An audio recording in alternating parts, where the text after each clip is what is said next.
NDSU's In Our Hands Foundation returns in a look at NDSU's Day of Honor Memorial Service. A look at Little International and an event called Freeze-A-Thon. All this and more. Stay tuned.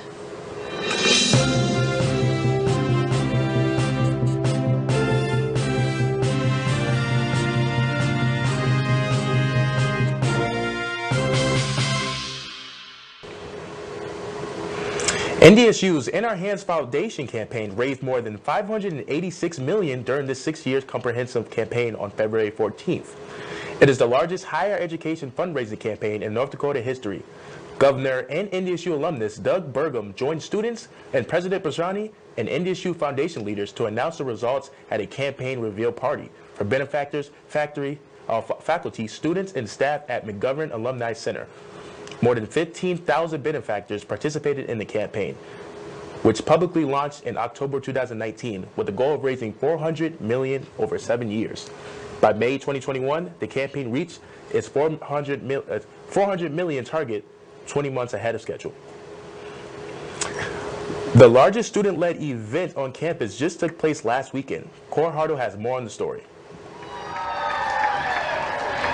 After many hours of planning and preparation, the 96th annual Little Eye Livestock Show took place on Saturday. The event consisted of 2 different shows where contestants had a chance to showcase their animal. Kaya Anderson tells us about how the show works. This morning we actually had our morning show for the 96 Little International for saddle and sirloin. So I was out here this morning showing my pig. 14-minute classes in the morning, and the judge gets kind of a good look at us and our animals and how we work with them for showmanship, and then we'll come back out again tonight and go again. Each class of contestants is based on the species, breed, and use of the animal. Before the show, though, contestants spend a lot of time making sure their animal is ready. So basically in beef we get a month to work on our animal, and it's not halter broke or anything. So the first day we get it, they're not used to humans, kind of crazy, and then we just spend a lot of hours coming in, brushing them, blowing them out, and then once we get past the 2-week mark we usually start clipping, so it definitely takes a while. I've been there a couple nights since 1 a.m., countless times for 5 hours plus, so it's definitely a big time commitment, but it's fun. During both shows, students, alumni, and community members pack Shepherd Arena to show their support for the contestants and the agriculture industry. For Kaya, the community aspect that Little Eye brings is one of the best parts. I just love the atmosphere and getting to know everyone around you. I think it's a great place to meet people, especially on campus here. We have a lot of fun, but it's also a good way to get kind of into livestock. You know, if you don't grow up with it, it's kind of a fun experience to be able to do that. And so I love just getting out there, and everyone's atmosphere about showing is just a lot of fun. In addition to having fun and meeting people, Little Eye also gives students opportunities they wouldn't have had otherwise. I showed horses for 4-H, so Little Eye is my only time that I can actually touch a heifer, which is kind of cool. But otherwise, I've just been in the horse world. This year, Tyler Goplin was Grand Champion Overall Showman, with Reserve Champion going to Alexis Vanderberg. If you're interested in being a part of next year's Little Eye, then you can get involved with NDSU's Saddle and Sirloin Club. Anyone who's watching that wants to join Saddle and Sirloin, definitely do, and show an animal. It's really fun. With Bison Information Network, I'm Corey Hartle. Thanks, Coy. In honor of Black History Month, the President's Council for Diversity, Inclusion, and Respect, in conjunction with the Anti-Racism Coalition, will host its 2nd annual Talk Back to Racism event on February 24th from 3 to 4:30 p.m. on Zoom for students, faculty, and staff. The event intends to highlight and celebrate the diversity of our community through education, art, awareness, and engagement. There's a large collection of speakers and performers who will be sharing songs, poems, personal reflections, and research. The event will be co-hosted by the Director of Admissions and the Associate Professor of School of Education. Have you ever driven down University this week? If you have, you probably saw a group of people with signs requesting for donations. I have more on this story. This is one of our premier philanthropy events of the year. It's Freeze-A-Thon. Our mission here is we stand on this corner 24 hours a day, Monday through Friday, with the goal of raising money for a charity that we partner with called Down Home. Down Home's mission is to help provide furniture for low-income and homeless families in the Fargo-Moorhead area as they make their path to housing. You guys raise a lot of money? We do. Our goal this year is $30,000. I would like to reiterate that if we meet that amount, the FSL director, Jordan De Palma, will get an ATO tattoo somewhere on her body. So we're very passionate about that goal, and I'm very confident that we'll be able to raise at least $30,000 for Down Homes. So how much do you recommend people donate? As much as they're willing to give. I mean, I've gotten 20s, 10s, I've even gotten pocket change from people. I'll take anything, and we love anything people are willing to give. It's perfectly fine, and we will accept it. Is there anything else you would want people to know about what's going on? Come and donate if you can. Literally, it's so fun. We'll give you a show, and we'd love to see you here. Come on out to the Loaf and Jug on the corner of University to help NDSU Greek Life support Down Home in their fundraiser before Friday at midnight. NDSU's Day of Honor Memorial Service was held yesterday in the Osentai Shakoan Ballroom. The NDSU Day of Honor commemorates the lives of NDSU students, faculty, and staff who have passed away during the previous calendar year. The annual ceremony, first held in 2013, offers attendees closure, reverence, and a sense of community and remembering those who are no longer with us. A special thanks go out to all of you who attended and gave their condolences. On Wednesday, February 23rd from 7 p.m. to 9 p.m. in the Memorial Union Ballroom, Campus Attractions is putting on their annual spring drag show. For the first time ever, there will be over 10 queens in the show from both the Gay 90s in Minneapolis and the Fargo-Moorhead Drag United. Everyone is welcome to come watch the iconic entertainment. Have you ever wanted a chance to learn about all the new technology in farming that's being used to feed the world? Coy Hartle went to an event that did just that. Last Saturday, the Agriculture and Biosystems Engineering Department put on the 74th Annual Agricultural Technology Expo. Each year, students who participate in the event put together a display about their chosen topic. We're doing the Ag Tech Expo. So basically, people come and present new things that are in the agriculture industry. Anything from like drone technology to the first fully autonomous tractor you can come and learn about. Some of the projects presented at this year's expo were about carbon credits, tracks versus tires on a tractor, and drones in agriculture. So my project's on agriculture drones. We talk a lot about spray drones and the different technologies that they have, from field mapping to spraying to scouting, just all different kinds of stuff that the drones can do and then can possibly do in the future. Each student in the Department of Ag and Biosystems Engineering is required to participate in the expo at least once, including those like Tyler, who are majoring in precision ag. My favorite part about precision ag would be learning about the drones and the different mapping technologies. I find it fascinating that you can make like a yield map and then know exactly where each area of your field produced better crops and stuff like that. After the event, judges select a winning project from each category as well as an overall champion. More than $1,000 in scholarships are handed out to the winners. From Bison Information Network, I'm Coy Hartle. Thanks, Coy. Now on your local news front. On Monday, the Red River Valley SWAT team was on the scene in South Fargo, assisting the Fargo Police Department. The Fargo Police Department confirmed with the Valley News Live that SWAT was helping the department's Criminal Investigation Division conducting a high search warrant. Last Monday, the newest Sicky's Garage Burgers and Brew opened up its location in South Fargo. This new location was one of the 3 Sicky's planned to open around the United States. The family-friendly restaurant can hold up to 200 patrons with room for private events. Come on out to 25051 45th Street South to try out their 50 burgers and 50 beers. Fargo Police Chief David Somblowski has been urging more bars to purchase identification card scanners to increase the confiscation of fake IDs. On Wednesday, a report to Fargo Liquor Control Committee said that sports bars in downtown Fargo and the Windbreak in southwest Fargo have turned in more than 200 fake IDs in recent days. He hopes more bars will purchase the fake ID scanners to help prevent the rise of minors entering bars. On an average weekend, we take anywhere from like 10 to 13, maybe even more. I mean, there was a case where we had 34 fake IDs, and if people wanted to get them back, they'd ask, or they'd have to go to the police station and ask for them back? I'd say it's been increasing. I haven't done IDs much where I work, but I would say it's been increasing because people that make fake IDs are getting better. So people that are more underage are able to get in easier, and if they go through the scanners and they work, that means they're getting pretty talented. I'd say train the staff more, but I mean, it's kind of hard if you're trying to keep up with technology. You never know what's going to be better, if the technology is going to get better, or if the workers are going to get better. It's a horse apiece. The Fargo-Moorhead area is still celebrating the cool of winter with Frostival and its many outdoor events. This weekend, there will be sleigh rides for people of all ages to enjoy. It will take place in the beautifully scenic M.B. Johnson Park on February 19th from 11 a.m. to 3 p.m. The cost is $5 a person, and tickets can be reserved for a specific time slot. Call 218-299-5340 to reserve yours. Today's Olympic update has the United States in third place, with 21 medals overall. The USA has 8 gold medals, 8 silver medals, and 3 bronze. In gold, we've added on the women's monobob, men's free ski slopestyle, the mixed team snowboard cross, and the women's 500-meter speed skate.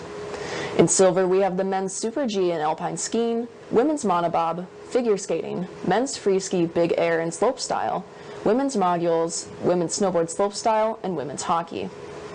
And in bronze, we have ice dance, women's aerials, men's team pursuit and speed skating, and the women's 1,000-meter in speed skating.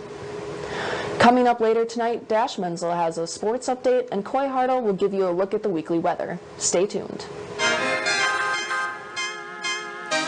My name is Becky Parker, and I'm a news anchor at WDAY-TV. I graduated from Ndsu in 2010 with a degree in journalism, broadcasting, and mass communication technologies, and then I had an emphasis on broadcasting.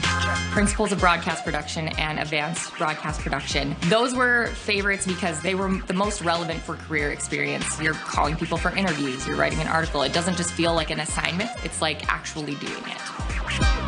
I was the news director for the first full semester of the Bison Information Network. The BIN advisor here was very much invested in me to actually have a career in broadcasting. He helped me get my internship and my first job. The people in NDSU's Department of Communication are really interested and helpful in getting students the connections that they need in order to get a job beyond school.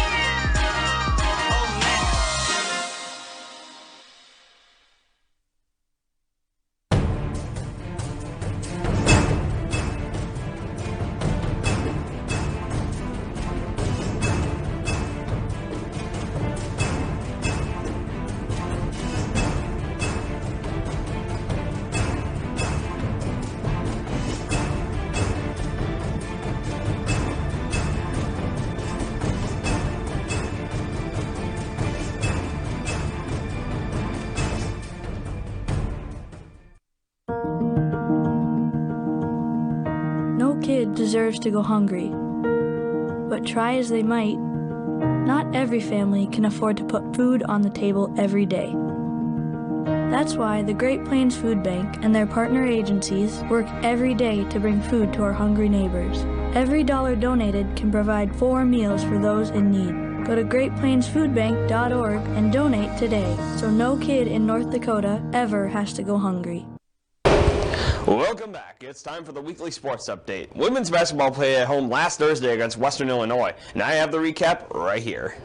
The Bison would start the scoring early. As you can see, a pass here to Emily Dietz as she gets the layup to go in, and that helped the Bison start off strong. Now, Heaven Hamling from the three-point line, and she drains this three-pointer, and that was one of only 3 three-pointers made on the night by the Bison. Now Ryan Cobbins misses the layup here, but she gets a second chance at it, and she won't miss it the second time as she gets that one to go in, and that gets the Bison a little bit closer. Now, Evan Hamling taking the pass and the drive, gets 2 points there. Now the Bison had actually fallen behind very early in this game, but a 23-point third quarter helped bring the Bison right back into the game, but unfortunately it would not be enough as the Bison fall just short and end up losing 61-59. Their next game is tonight at 7 p.m. against Oral Roberts at the Mobby Center in Tulsa, Oklahoma. With only 3 games left of the season, the Bison are currently ranked 6th in the Summit League standings. Reporting for Bison Information Network, I'm Dashiell Menzel. The girls also had a home game on Saturday against St. Thomas and won 69-60. Renea Hopkins led the way in scoring with 18 points. Ryan Cobbins had 15 points, and Heaven Hamling and Emily Dietz had 12 points each. The men's basketball team won 84-81 in a tough battle that went into double overtime last Thursday against Western Illinois. Sam Griesel and Tyree Eady led the way in scoring for the Bison, accounting for almost half of the team's points. Griesel had 23 points and Eady had 22.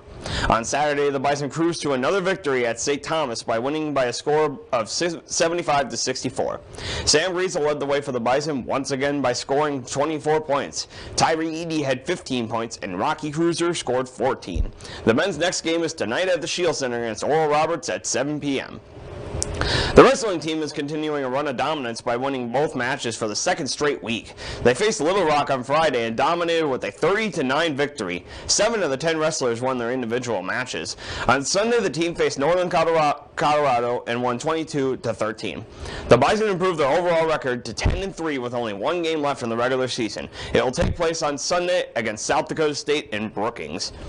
The track and field team competed at the Iowa State Classic in Ames, Iowa. Trevor Otterdale won the weight throw with a mark of 21.95 meters. Brandon Lewis also claimed the long jump title with a leap of 7.39 meters. Junior Deja Moss won the women's high jump with 1.72 meters. The track and field team's final regular season event will be the UND Tune-Up this Saturday. Softball began their season this week at the Santa Barbara Classic Diamond Kickoff. They played 3 games against Utah State and 2 against Santa Barbara. They won 2 of their 3 games against Utah State, and they were 1 of 2 against Santa Barbara. In their 3 wins, they scored 10, 15, and 17 runs. Their next games will be at the GATA Challenge this weekend with 2 games against Maine, 2 more against Georgia Southern, and 1 more against UT Martin. Baseball also will start their season tomorrow against Abilene Christian. Well, that's all for sports this week. Up next, Coy will take a look at the 7-day forecast. Stay tuned. I'm your friend. I am your coworker. I'm your neighbor. There's no set person that defines who needs help in North Dakota. I play cards with your grandmother every week. Hunger is becoming more and more widespread and more known because there are people standing up and saying, hey, this can't happen. We can't be having this in our state, in our community. I sit next to you in math class.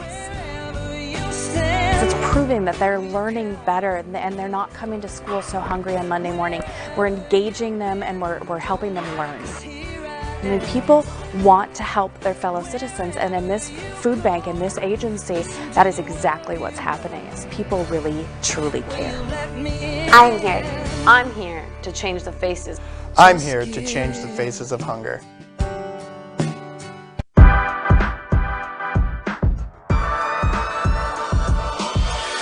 My name is Addie Stewart, and I graduated from NDSU in the Department of Communication in 2018. My degree was in strategic communication, and I'm the communications specialist for the city of West Fargo. That includes social media, press releases, breaking news, interviews, media relations, and more. I went into communication because I wanted to do something I was passionate about. There were so many opportunities. I knew I could work for nonprofits, government, small business, agency work. Professors in the department definitely impacted me a lot in my life, making sure that once I graduated college, I knew I could get a job he had here, it backwards. I thought he held up a connections in the 2. department and the great Merkle that was in He had it backwards. I was really confused. Future students should definitely come to 10 NDSU seconds. because it's a degree like no other here.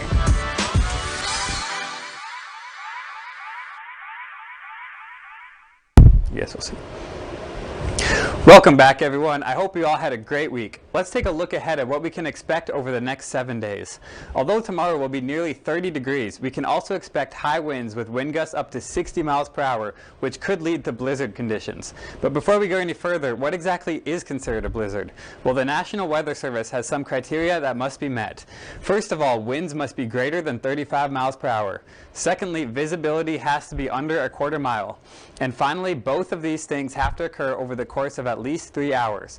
So although we shouldn't see much snow tomorrow, we could still get a ground blizzard, which is when the criteria for a blizzard is met from snow blowing around, but it's not snowing.